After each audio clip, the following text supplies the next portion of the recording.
Muy buenas tardes, bienvenidos a otra entrevista de la Sociedad de Científicos de Humedales de este capítulo latinoamericano de humedales. Hoy estamos muy contentos de recibir a un investigador de Uruguay, el doctor Néstor Maceo, que es investigador del Sistema Nacional de Investigadores de Uruguay, del Instituto Saras. Es profesor titular de la Universidad de la República en el Departamento de Ecología y Gestión Ambiental. Sus principales líneas de trabajo se vinculan al área de la ecología de sistemas acuáticos continentales, la gestión del agua, la estructura y dinámica de sistemas socioecológicos. Su vasta producción científica involucra 86 artículos científicos en revistas arbitradas internacionales y 32 capítulos de libro.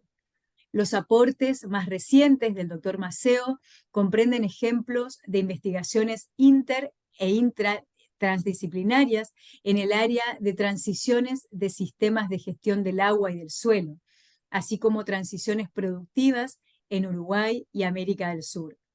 Ha dirigido o codirigido 40 tesis de posgrado, entre las tesis de maestría y doctorado, y supervisado 40 postdocs.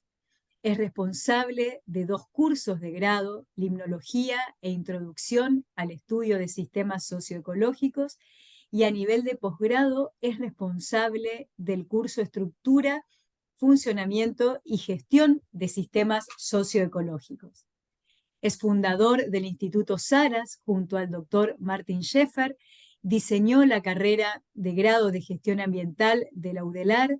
Participó en la construcción y consolidación de los posgrados de ciencias biológicas, subárea ecología del PDCIVA. Participó en la creación de la primera comisión de Cuenca del Uruguay, Laguna del Sauce, trabajando activamente desde 2011 hasta la fecha.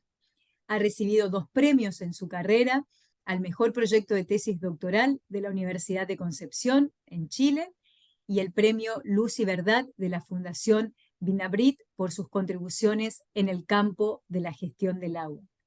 Realmente es un gran gusto recibir al doctor Néstor Maceo, contar con su presencia y también empezar a conocerlo un poquito más. Muchas gracias, Néstor, Silvia. Un sí, placer. muchas Gracias por la gracias. invitación. No, por favor, es un gran gusto. Vamos a empezar desde el principio, como un hilo conductor en esta entrevista, como estamos habituados en esta serie de entrevistas para la SWS, eh, queriendo conocer a Néstor. ¿Quién es Néstor Maceo? Bueno, en primer lugar, soy uruguayo y mi carrera eh, tiene una parte muy importante aquí en Uruguay, todos los estudios primarios, enseñanza secundaria y la propia universidad. Yo estudié la licenciatura en Ciencias Biológicas y luego hice mis posgrados en el exterior. El doctorado lo hice en Chile y luego tuve eh, varias estadías fundamentalmente en Holanda y en Dinamarca, siempre vinculado al campo de la ecología acuática, de ecosistemas de agua dulce o continentales, y dentro de esa área trabajando en muchas ocasiones con humedales y también trabajando con humedales artificiales eh, para enfocados en temas de rehabilitación de sistemas eutróficos o como sistemas de tratamiento alternativos para afluentes domésticos. Eso es en resumen la trayectoria, y en los últimos años comencé a trabajar en este campo de los sistemas socioecológicos, fundamentalmente a través del Instituto Saras, y bueno, ahí ya una construcción con otros colegas e investigadores que vienen de las ciencias sociales, políticas, economía, gente también del arte, un enfoque más inter y transdisciplinario. Qué lindo, qué interesante. Sobre eso vamos a seguir hablando ahora un poquito más adelante de la entrevista. ¿Y cómo decidiste ser biólogo, Néstor? Bueno, qué buena pregunta. Siempre mi padre me hace la misma pregunta porque él, seguí una trayectoria que nadie siguió y, y la verdad es que no tenía muy claro. Él siempre sostiene que es porque vivimos en una casa. Yo nací en una casa que previo su dueño había sido un connotado investigador en el área de neurociencia. Entonces mi padre decía que algo quedó en esa casa que, que me condicionó. Pero la verdad es que después de reflexionar mucho, hace un tiempo estaba eh, en- justo asociado a una mudanza de la casa de mis padres y que bueno, con todo lo que eso significa, reunir documentos y demás, encontré la clave, ¿no? Me puse a mirar la colección de la revista Correo UNESCO Ujú. y te estoy hablando de volúmenes de los años 60, 70, 80 y separé un conjunto de 15 de esos volúmenes eh, que, que, que, que para mí ahí está la pista de por qué seguí biología y ecología, ¿no? Era lo que leía siendo muy chico, más allá de las actividades en la escuela y el liceo, esa revista me marcó. Y bueno, me seleccioné 15 o 20 volúmenes y me los guardé y se los mostré hace poco a mis padres. Le dije, bueno, si quieren saber la razón de por qué seguí, acá está la respuesta en estos volúmenes. Y después me influyó mucho también,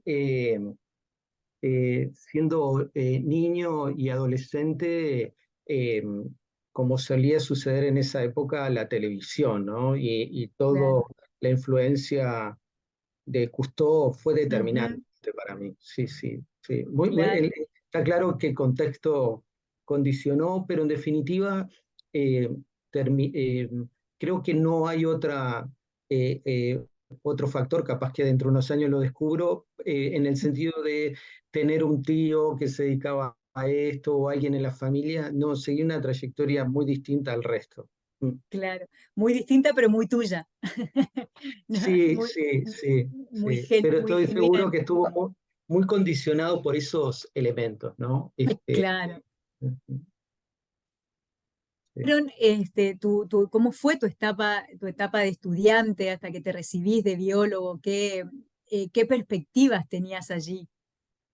Bueno, te digo que el haberse descubierto el campo de la limnología o la ecología acuática fue un poco fortuito, Ujú, porque, bueno, yo básicamente cuando entro a la facultad estaba muy fascinado por la biología marina y la oceanología o la oceanografía, y, y cuando entro a la carrera, en el primer año, eh, tomo un curso de limnología que me fascinó, ¿viste? ujú, Y era un curso que tenía un componente práctico muy buenos y ahí había un grupo de investigadores que estaban muy influenciados por Ramón Margalef, ¿no? Y claro, toda su claro. escuela.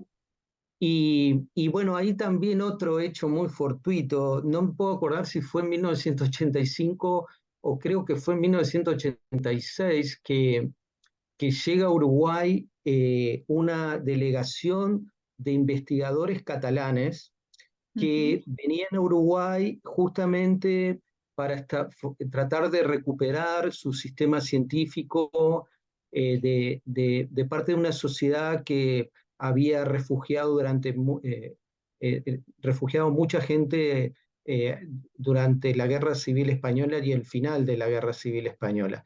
Y bueno, y en esa conferencia, que no me olvidé nunca más, estaba Ramón Margalef, y estaba varios investigadores catalanos, entre otros Joan Oró, que era quien diseñaba los sistemas de detección de vida de las misiones en la NASA, ¿no? De los ujú. satélites. Y bueno, y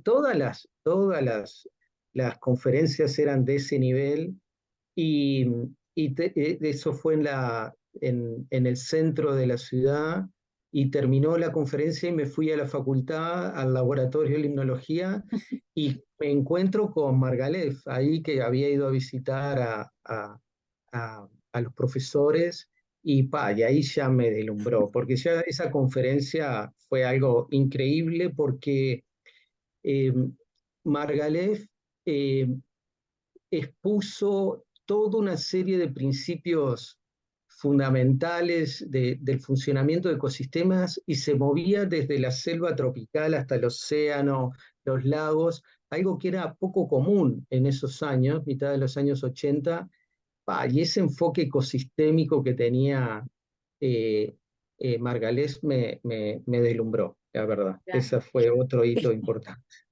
Claro, sí, sí, los mejores recuerdos de él, ¿no es cierto? O sea, con esa visión, como nombrabas, bien, bien integral, bien ecosistémica, y de funcionamiento, ¿no? De los sistemas.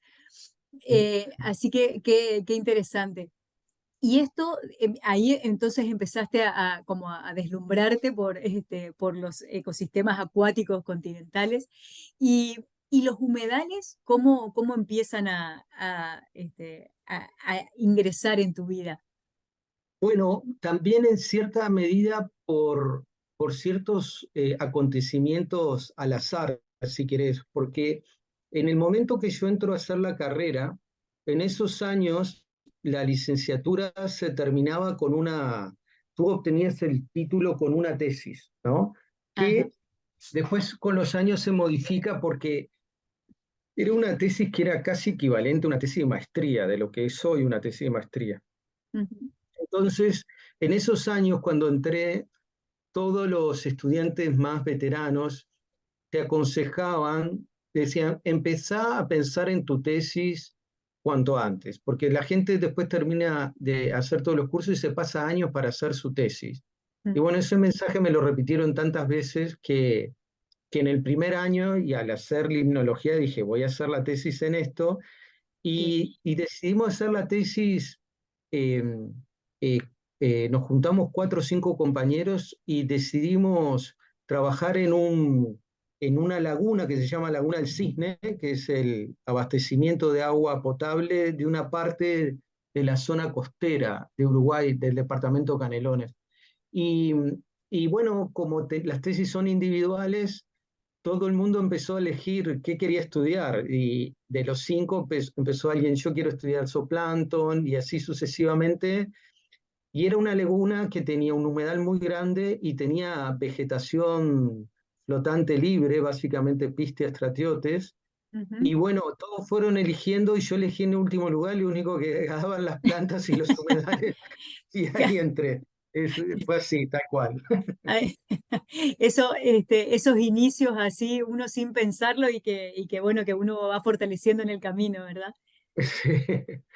Este, y justo fue un sistema que me marcó totalmente porque bueno, tenía en esos momentos un humedal enorme y era un humedal que en determinados momentos enviaba unos pulsos de materia orgánica disuelta al sistema que era impresionante. Ujú. Entonces, todo eso me empezó a fascinar y después también en los 2 o 3 años de muestreo que estuvimos trabajando en ese sistema, eh, con cada uno con su tesis, pero en definitiva haciendo un abordaje ecosistémico, no lo teníamos claro en esos momentos, nos dimos cuenta después, es que ese sistema en algunos momentos quedó cubierto totalmente de Pistia stratiotes.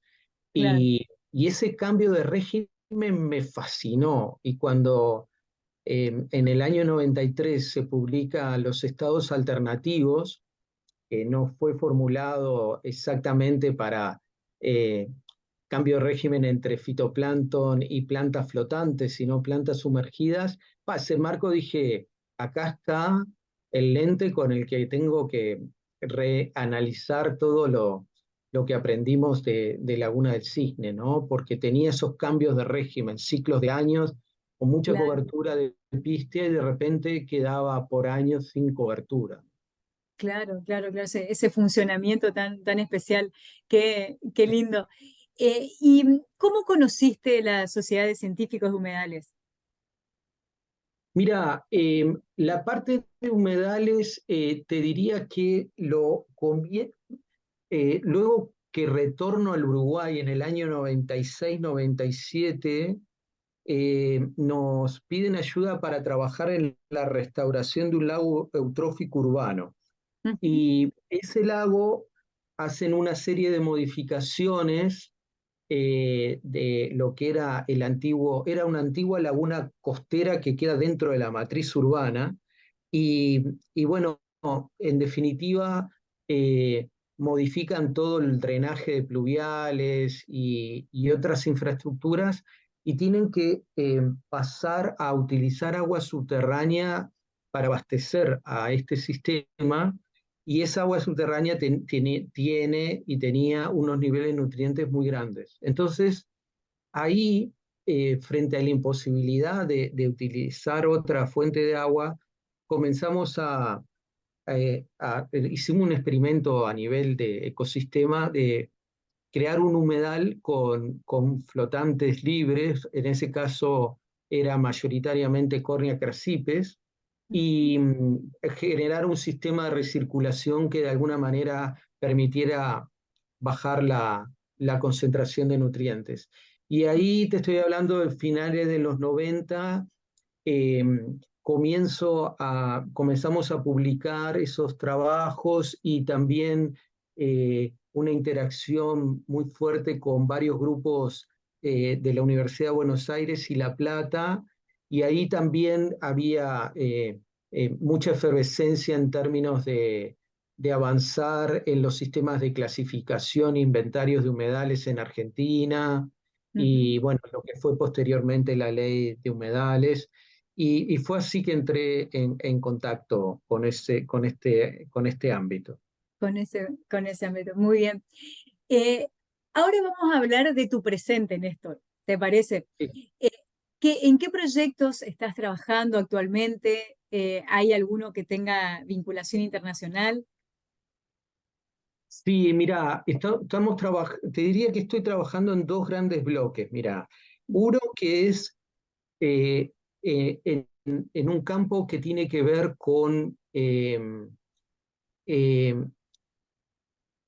paisajes artificiales o cuencas virtuales, que es una aproximación donde tratamos de entender eh, ciertas respuestas de los sistemas acuáticos, no solo ecosistemas de aguas quietas, sino sistemas fluviales, en Ujú, relación a lo que pasa en una cuenca, en la cuenca hidrográfica, ¿no? ujú, Y lo que pasa me refiero a aspectos que tienen que ver con controles naturales y de origen antrópico, claro. desde tipo de suelo, geomorfología, usos de suelo, coberturas. Y bueno, ahí estamos trabajando muy fuerte porque queremos avanzar en dos grandes líneas. Uno es a partir de estos análisis que básicamente combinamos temas de teledetección, eh, todo lo que es manejo de grandes bases de datos y esto del aprendizaje automático y la inteligencia artificial. Tratamos en primer lugar de diseñar un sistema robusto de justamente de monitoreo de calidad de agua, sobre todo. Y por otro lugar, por otro lado, sobre esa misma aproximación, podemos incursionar en este campo que se llama el diseño de paisajes multifuncionales. Es decir, bueno, si uno quiere mantener ciertos bienes y servicios en los sistemas acuáticos, cierta calidad de agua, qué cosas tienen que estar en el paisaje y cómo organizarlos en el espacio, ¿no?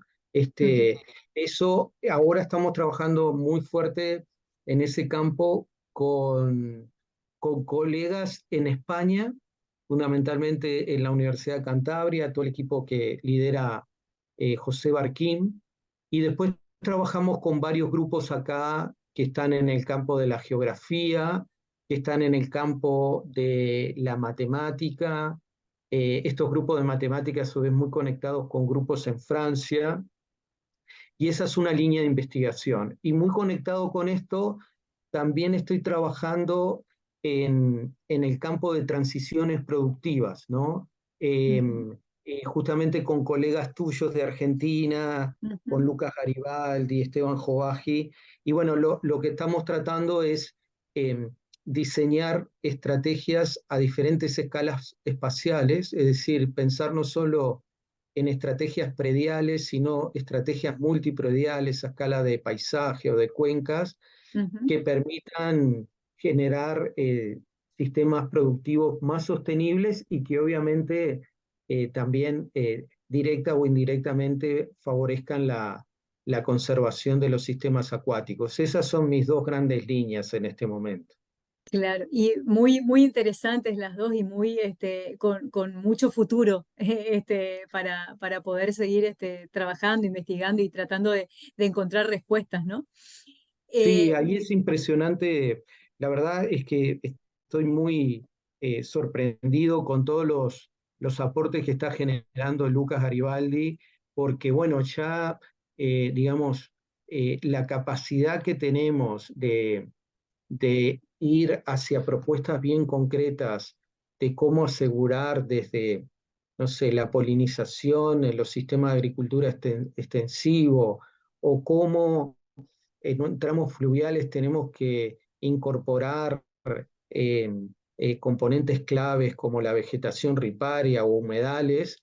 claro, Es impresionante la capacidad que tenemos desde las ciencias naturales de aportar en ese sentido. Obviamente es eh, es una contribución crucial, pero sin una adecuada respuesta del sistema social, económico y político, digamos, todos esos avances quedan como ejercicios, ¿no? claro. Pero estoy muy impresionado con el avance en esta materia dentro del dominio de las ciencias naturales. Es increíble. Qué bien. Sí, sí, sí, totalmente, totalmente. Y ¿cómo es? Ya hablaste un poquito, justo mencionaste un tema que tiene que ver con lo social, con lo económico y también con la esfera política. ¿Cómo es el campo de trabajo para científicos de humedales en Uruguay?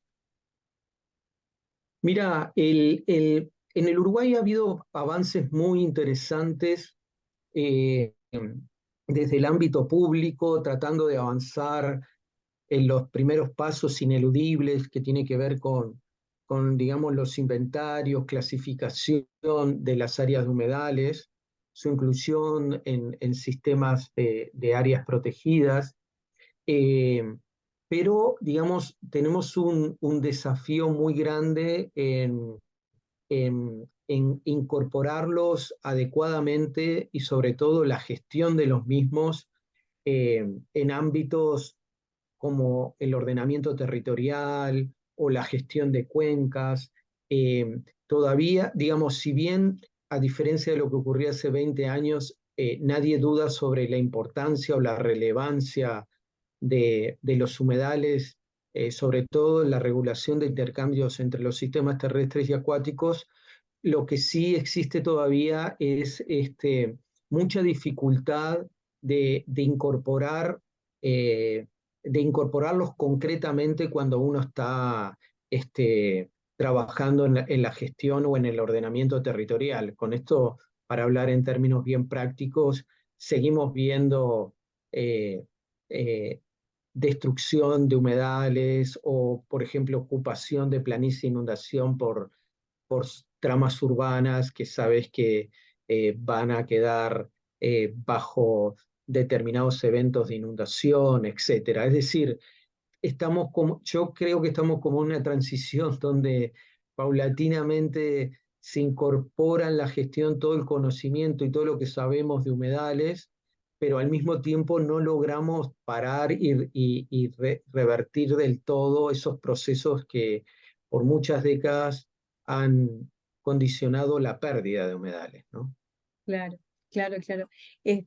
Sí, por eso, o sea, básicamente también relacionado a esto está esta idea de lo que es la política para conservar los humedales allí, ¿no? O sea, si es en cierta medida efectiva o no en tu forma de ver.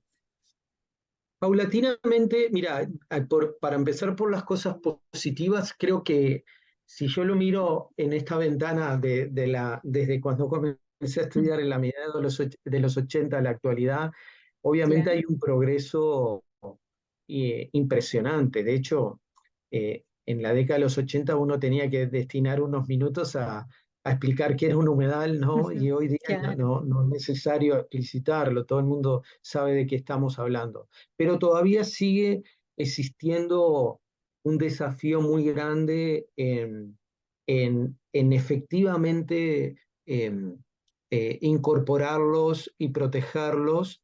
Muchas veces, esa es otra buena noticia, lo tenemos en el papel, en planes de ordenamiento o en estrategias desde el ámbito público, pero todavía seguimos fallando, digamos, en la implementación de esos planes o en el contralor y seguimiento de las acciones que muchas veces están vinculados con los humedales.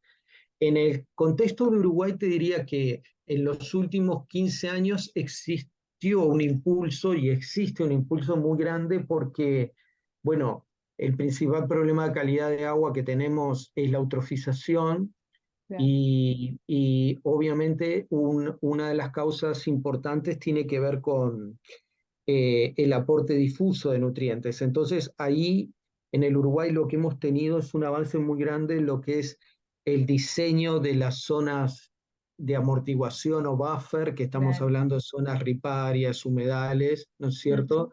ujú. Y ahí eso es una trayectoria, digamos, que ya viene de un tiempo atrás y que cada vez se consolida más, ¿no? Claro, es muy interesante y es clave, ¿no? Ese tema de la delimitación clara de las áreas buffer, Sí. sobre todo a nivel de estudio de los humedales en escala temporal y espacial adecuada, ¿no? Que sirve. Sí, sí. Yo creo que por otro lado, viste, en el caso de los humedales, al tener tanto desarrollo eh, científico en el componente de lo que podríamos denominar humedales artificiales, Ujú, es una, digamos, a veces no caemos de que no tenemos otros ecosistemas donde tengamos, digamos, tanta información de los ecosistemas naturales, pero al mismo tiempo tener tanto eh, experimento o sistemas artificiales en los cuales estudiamos eh, en condiciones muy controladas el funcionamiento de un humedal. ¿Viste? Eso claro. no tenés un correlato similar en un pastizal o en otro tipo de Ujú, ecosistema, ¿no? Eso claro. yo creo que es algo bien particular de los humedales y que yo creo que, digamos, más allá de que son sistemas muy complejos, tenemos un conocimiento de su estructura y su funcionamiento que es formidable, ¿no? Sí, sí, totalmente. Y mencionaste que estuviste en distintos países y también obviamente tenés colaboradores en distintos proyectos internacionales. Eh, ¿Cuál es la diferencia que vos ves de hacer ciencia en Sudamérica y específicamente en Uruguay comparado con hacerlo en otras regiones del mundo?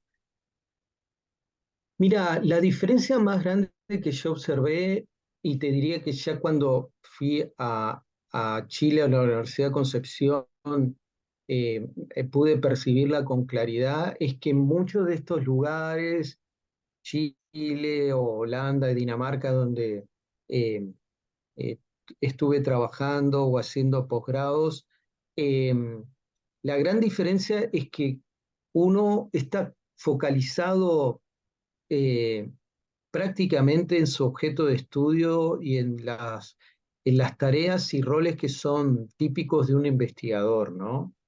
La Ujú. diferencia que yo veo en Uruguay, creo que pasa algo parecido en Argentina, es que, bueno, en nuestro contexto hay que estar gestionando desde la rotura de una camioneta hasta equipar el laboratorio y solucionar un Sí, problema de filtración de agua en un techo. Bueno, esa es una ujú. diferencia gigantesca, ¿no? Sí, Después, claro. la otra diferencia que observé, eh, eso fue sobre todo cuando comencé cuando comencé tuve una serie de interacciones que ahora que repaso, fue un camino que empecé a recorrer cuando nos conocimos, ¿no? Que fue Sí, cuando vino Brian Moss claro, a Uruguay sí, sí. y, y a Brian Moss nosotros lo invitamos justamente porque estábamos trabajando en la restauración de ese lago eutrófico y bueno, nos interesaba toda la literatura que Moss estaba eh, publicando en esos momentos, también con restauración de sistemas eutróficos poco profundos. Ujú. Y bueno, cuando a partir de esa interacción que tuvimos, y ahí te conocí, Silvana, también conocí a José Paggi, Claro, a Paggi, y a mucha gente más. Él fue el que nos hizo el vínculo con Martin Schaeffer y con Eric Jeppensen. ujú. Eh, y sobre todo con Eric Jeppensen. Y bueno, ahí la diferencia, retomando tu pregunta, fundamental que vi al trabajar con el equipo de Martin y con el equipo de Jeppensen, era fundamentalmente eh, eh, el enfoque, ¿no? Ujú. Ellos tenían un enfoque eh, muy ecosistémico y eso era algo bastante innovador en el contexto de América del Sur, ¿no? En Claro, ese momento, muchos, en el campo nuestro, eh, teníamos muchas contribuciones que siempre estaban muy vinculados a los niveles poblacionales o comunitarios, ¿no? claro, Teníamos claro, claro. poca investigación a nivel ecosistémico. Bueno, ustedes ahí en el SECOAL eran un caso particular, ¿no? Porque tanto Neif como Alicia tenían un enfoque más ecosistémico, Claro. pero yo siempre recuerdo una presentación que hice en el Congreso de Buenos Aires en 1997 y que era un trabajo que estábamos presentando sobre este lago urbano en proceso de restauración. Ujú. Hicimos una presentación que básicamente abordaba desde un enfoque ecosistémico las respuestas del sistema a la estrategia de restauración, pero incluía toda la información al mismo tiempo, la del humedal que habíamos diseñado, las respuestas en zooplancton, peces, Claro, fitoplancton.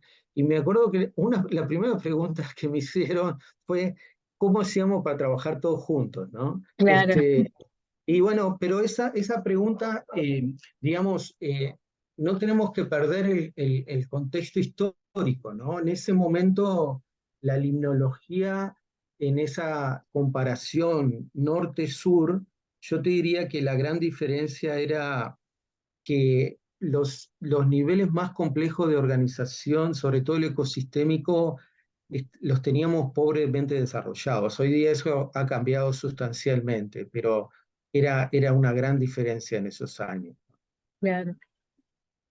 ¿Y cuál es el humedal más, más icónico o más importante en Uruguay? Bueno, Uruguay es muy conocido internacionalmente por lo que se llaman los bañados, los humedales, los bañados del este, viste que es Ujú. todo un conjunto de humedales que está en la zona este del país, en Sí, la zona sí. limítrofe con Brasil. Ujú. Estamos hablando de todos humedales que están en el entorno de Laguna Merín, Ajá, Laguna de los Patos, Laguna Mangueira, ya te estoy hablando del lado brasilero, Laguna de Rocha y Laguna Negra en el caso de Uruguay.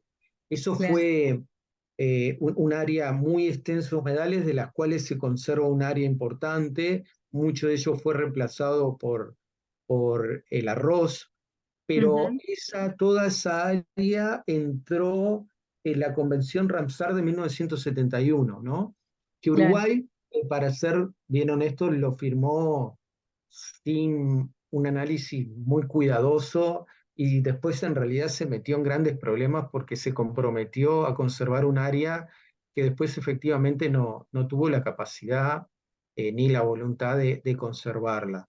Eh, claro. Pero después tenemos muchas áreas de humedales, ¿viste? Ujú. En todas las cuencas y sobre todo una parte muy importante de los humedales están asociados a toda la red fluvial Ujú. que tenemos en Uruguay, que es muy densa y que, bueno, esos bordes que tienen vegetación arbórea, son ecosistemas riparios, son Claro. humedales impresionantes, ¿no? Mm. Y hemos sido muy afortunados en Uruguay en cuanto a la diversidad y la extensión que tienen los humedales. Tenemos muchas áreas de humedales, muchas áreas. Claro, claro. Este, qué interesante y qué rico todo lo que nos estás contando hasta ahora. Eh, y, y con todo este background de información y demás que tenés, ¿quiénes van a continuar tu camino, Néstor? Vamos a hablar de tu futuro un poco. ¿Quiénes están ahí siguiendo tus huellas?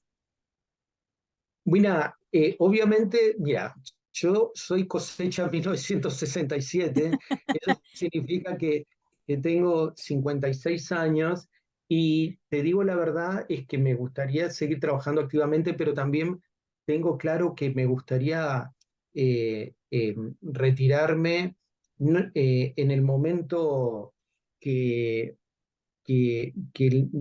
normalmente nuestros sistemas de jubilación prevén y no quedarme mucho tiempo más, no, digamos, quiero ser bien preciso en esto, no seguir ocupando una plaza en la Ujú. universidad porque hay mucha gente joven, muy capacitada.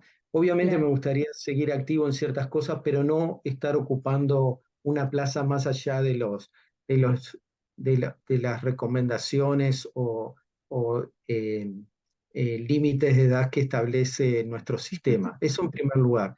Lo claro. segundo es que, bueno, en el, eh, en cierta medida fui muy afortunado porque eh, todo ese grupo de investigación que tuviste allá a Ujú. finales del Sí, año 90. 98 o Claro, 97, 99, cuando sí, sí, 99, cuando vino Brian Moss. Brian. Ajá, Bueno, todo ese grupo de investigación terminó formando parte digamos, de la universidad y hoy son parte del Sistema Nacional de Investigadores y en ese sentido tuvimos mucha suerte porque eh, en el año 2009-2010 hubo un proceso de descentralización en el ujú, Uruguay del sistema terciario y desarrolló un programa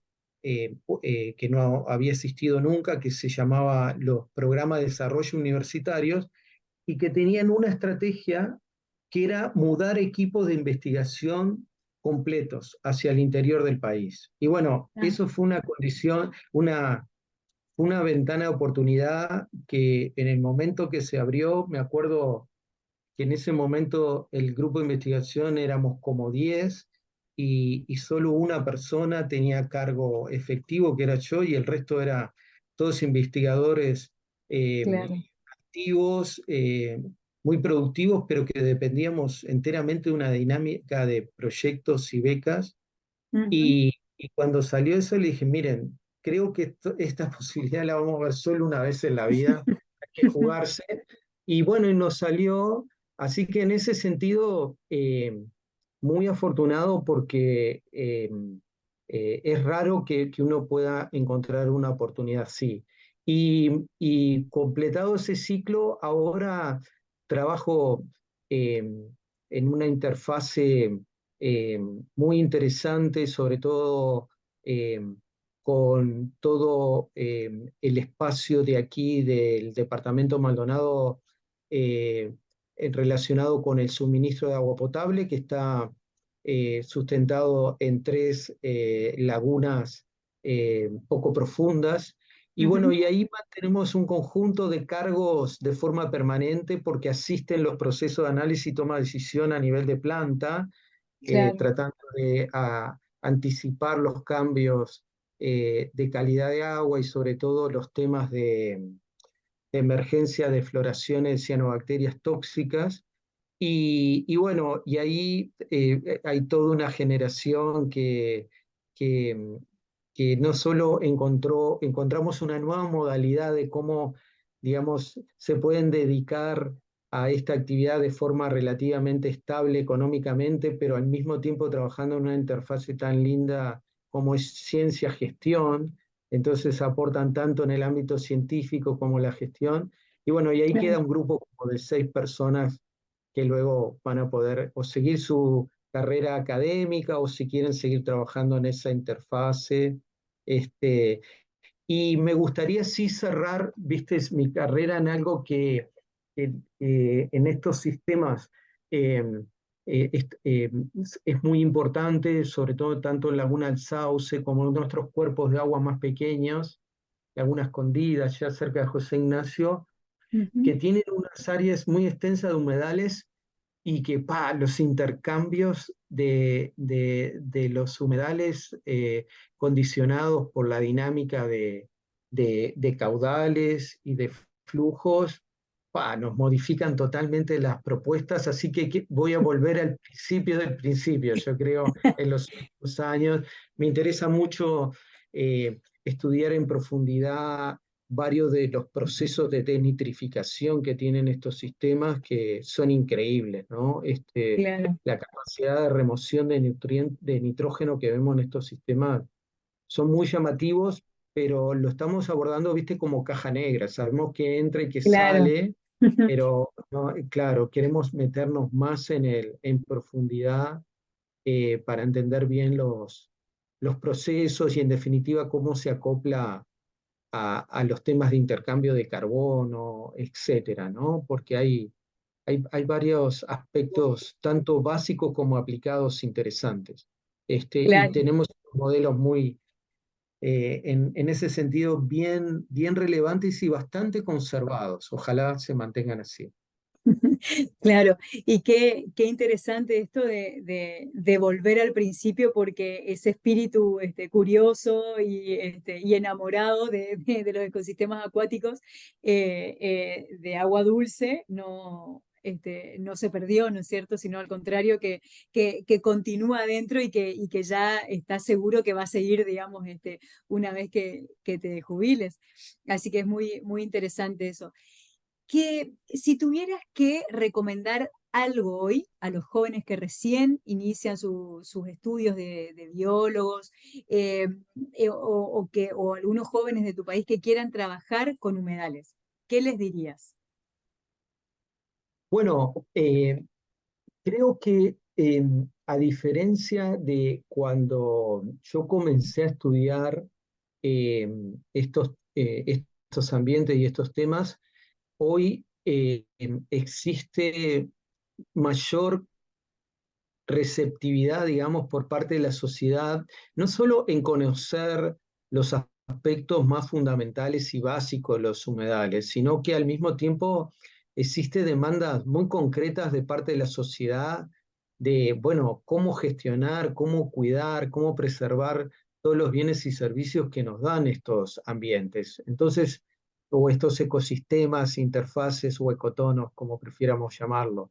En ese sentido, creo que los muchachos más jóvenes y que están por iniciar esta carrera tienen una gran ventaja en relación a nosotros, ¿no? De que las posibilidades de trabajar posteriormente en este tema son infinitamente mayores de cuando nosotros estudiamos, ¿no? Donde eh, prácticamente la única posibilidad era entrar en una carrera de investigación, de Ujú, investigadores o acceder a una plaza en la universidad. Hoy existen muchas posibilidades que están más allá del sector académico, que tienen que ver con gestión tanto en el ámbito, en el dominio público como privado, ¿no? claro, Entonces, en ese sentido, aconsejarles que si es un tema que realmente por vocación les resulta atractivo, que lo recorran, ¿no? ujú, Porque las posibilidades de trabajo son obviamente no se compara con un ingeniero en sistema o en software, pero existen mucho más posibilidades de lo que ocurría en el pasado. Y además hay que darse el gusto de estudiar y hacer, o intentar hacer lo que uno realmente tiene vocación, ¿no? No Claro. siempre se logra, pero creo que eh, lo peor que puede pasar es llegar al final de la vida y quedarte con esas cosas pendientes de, ay, Ujú. si hubiera estudiado esto, hubiera hecho tal cosa. Bueno, lo mejor es hacerlo y si uno tiene éxito, mucho mejor, pero Claro, si no, no quedarse con esa duda, ¿no? Hacia el resto de la... totalmente. Sí, coincido totalmente con vos. Eh, Estamos llegando al final de la entrevista, Néstor. Obviamente te agradecemos mucho tu tiempo, tus experiencias, pero antes de cerrar hay dos cositas que me gustaría que me cuentes. Una tiene que ver con alguna anécdota que te acuerdes del haber trabajado en los humedales, algo que quieras contar. Vos sabés que a mí una cosa que siempre, esto me acompañó durante muchos años, lo que te voy a contar, es que cuando comenzamos a trabajar en humedales o en ecosistemas acuáticos con extensas áreas de humedales, siempre a distintos lugares que llegamos, los vecinos o los dueños de los campos aledaños, siempre apareció la misma pregunta, que era, pero acá hace años tuvimos colonias de cisne de cuello negro y de repente hace años que no los vemos. ¿Por qué? Y bueno, en ese momento era una pregunta que me intrigaba y por supuesto no sabía la respuesta. Y después a los años, trabajando en, en Laguna del Sauce, que es la principal fuente de agua potable de aquí de Maldonado, pude comprobar que justamente en un ciclo de muestreos muy intensos, que efectivamente las poblaciones de, de, de cisne de cuello negro se alimentan de muy poquitas especies de plantas sumergidas y una de ellas es Egeria densa, ¿no? Ujú, O ujú, distintas especies de Egeria. Y que básicamente son poblaciones a veces muy numerosas que prácticamente consumen todo el recurso y se van a otro territorio, ¿no? claro. Y, y bueno, me quedé muy, fue esas observaciones que uno eh, solo son posibles si está mucho en contacto con su objeto de estudio, pero recuerdo que, que fue una alegría enorme porque era una pregunta que me hacían por años y nunca tenía la respuesta y ahí en ese momento la supe. Y después, increíblemente, me convocaron a analizar en la región sur de Chile, en el lago Nanalhue, Ujú, un lago muy lindo. Esto está al sur de Concepción, eh, que se había eutrofizado y que justamente una respuesta que se había quedado, presentaba una expansión brutal de esta planta sumergida de Egeria densa. Pero en ese momento, en Valdivia, ocurrió un colapso en un humedal muy grande cercano a la ciudad de Valdivia, desapareció la planta Egeria densa y grandes colonias de cisne de cuello negro se instalaron en este lago Lanalhue, ¿no? Lo cual era toda una conmoción porque mucha gente claro, yendo a ver las colonias de cisne de cuello negro, etcétera. Y fue muy interesante porque, bueno, llegué, me plantearon un desafío, pero lo, eh, en ese momento tenía muy claro el papel de Egeria densa y su interacción con el cisne de cuello negro, ¿no?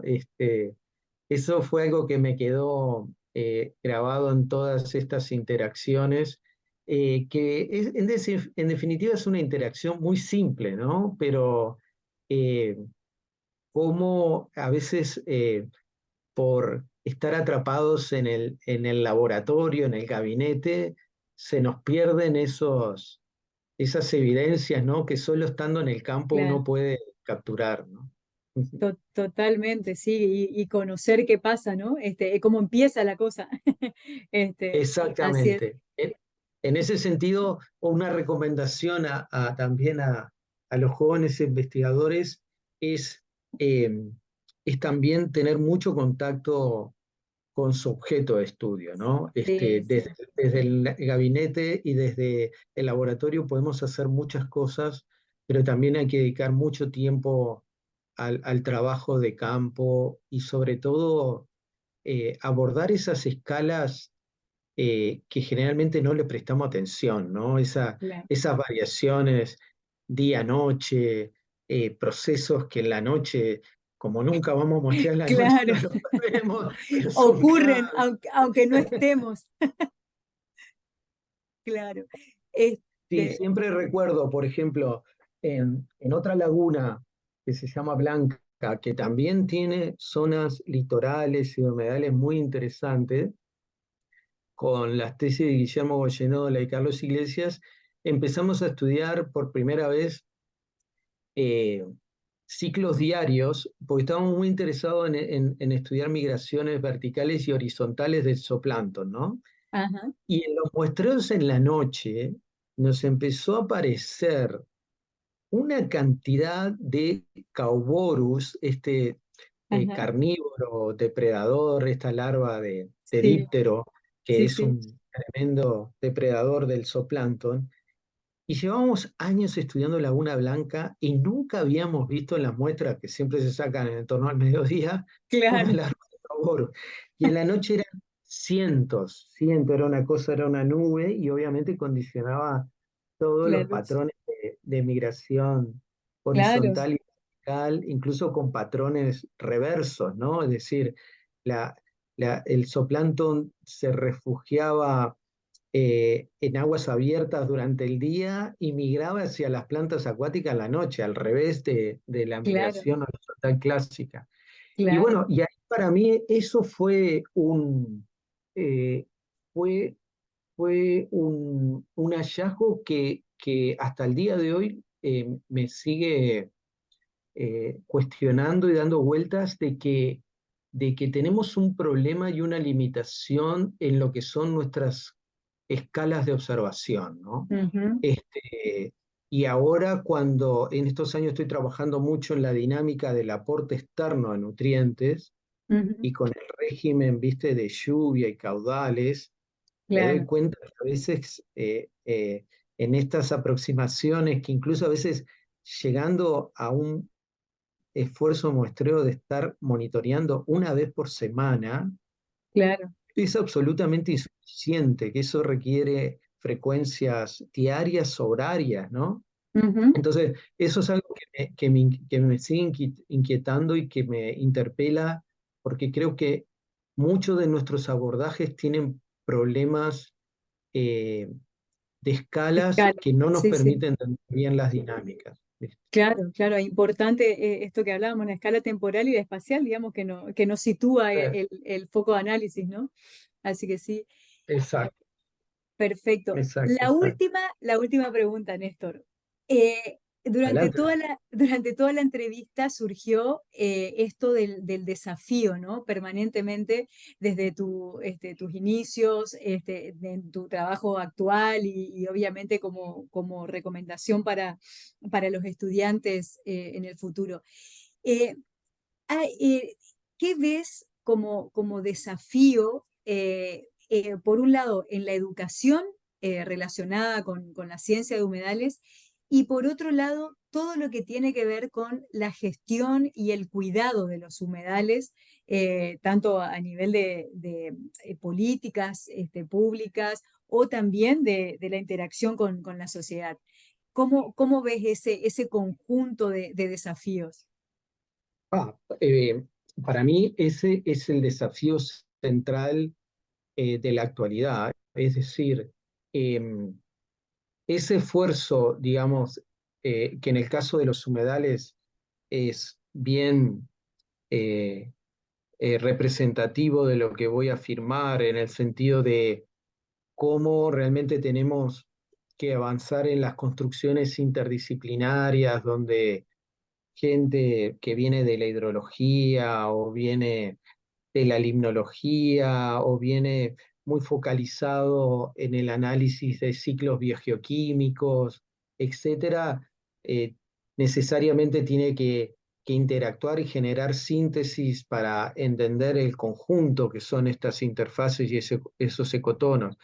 Pero junto con eso, la construcción más transdisciplinaria, es decir, eh, cómo construir una efectiva interacción entre ciencia, sociedad y ciencia política, en definitiva, es la gran barrera a superar, ¿no es cierto? Porque por más que nosotros publiquemos artículos científicos o capítulos de libro, si no logramos una interacción virtuosa con el resto de la sociedad y con los ámbitos de gestión y ámbitos políticos específicamente, digamos, la capacidad de transformación de la realidad va a ser nula, ¿no es cierto? Y yo creo que ahí es donde está el gran desafío, que lo podemos resumir eh, en dos líneas, es decir, si nosotros le prestamos atención al conocimiento que tenemos de estos ecosistemas, el papel que juegan y qué cosas son fundamentales para gestionarlos adecuadamente y conservarlos, y lo que realmente sucede en la práctica, hay una brecha gigantesca. Si no logramos reducir esa brecha, eh, digamos, eh, la capacidad que tenemos del ámbito científico de transformar la realidad va a ser nula, ¿no? Es así como lo veo. Claro. Néstor, Y eso muchísimas, tiene un sí. desafío, Silvana, eso tiene un desafío que creo que está muy buena la pregunta, pero tiene un desafío que es muy grande, que es que las construcciones, ya esto lo estábamos analizando del principio, ¿no? Las construcciones interdisciplinarias nos ha Ujú, llevado mucho esfuerzo, incluso dentro de fíjate, de nuestro campo, la ecología acuática, muchas ujú. veces juntar en aquellos años a alguien que trabajaba en fitoplancton con alguien que trabajaba en zooplancton ya era una cosa, un Clara, desafío gigantesco, ¿no? Hoy es totalmente habitual, pero el claro, mismo, el mismo desafío tenemos en estos momentos cuando tenemos que desarrollar estrategias que implican una interacción entre, en definitiva, eh, investigadores que vienen de las ciencias sociales, de las ciencias políticas, de las ciencias naturales, ¿no? Pero ahí así el es, desafío es mucho más grande porque bueno, cada uno tiene sus jergas, sus marcos teóricos específicos, poco conocidos entre sí, claro, y ni qué hablar cuando tenés que interaccionar con otros sistemas de conocimiento y saberes, ¿no? Como los actores que están en el dominio de la gestión pública, en la construcción de diseño política y evaluación de política pública, etcétera, ¿no? claro, así es. Sí, es la visión, digamos, de ambiente que deberíamos tener, ¿no? O sea, de un ambiente funcionando Sí. como Y tal. ahí yo creo que nos interpela Mm, un poquito no, bastante, en el sentido de que los sistemas de educación terciaria, sobre todo en nuestros países acá de América del Sur, siguen siendo muy fragmentados, ¿no? ujú, Sigue predominando una visión que es muy disciplinar y me gusta mucho esa frase, viste, de un instituto transdisciplinario en Suiza, de Brever, que dice, el mundo tiene problemas, las universidades departamentos, ¿no? Yo creo que ahí claro, se resume el cla- desafío que claro, así es. Néstor, muchísimas gracias por tu tiempo, por compartir tanta riqueza, tantas experiencias, por dejarnos mensajes claros para todos, ¿no? Como ciudadanos y obviamente como investigadores y personas que nos estamos formando constantemente con los humedales y aprendiendo de ellos. Así que te agradezco muchísimo en nombre del capítulo latinoamericano de la Sociedad de Científicos de Humedales este tiempo para conversar con nosotros. te agradezco mucho de nuevo la invitación y bueno, realmente ha sido un placer porque, bueno, no, en definitiva, nos conocemos ya va a ser como 25 años, No así lo que digas.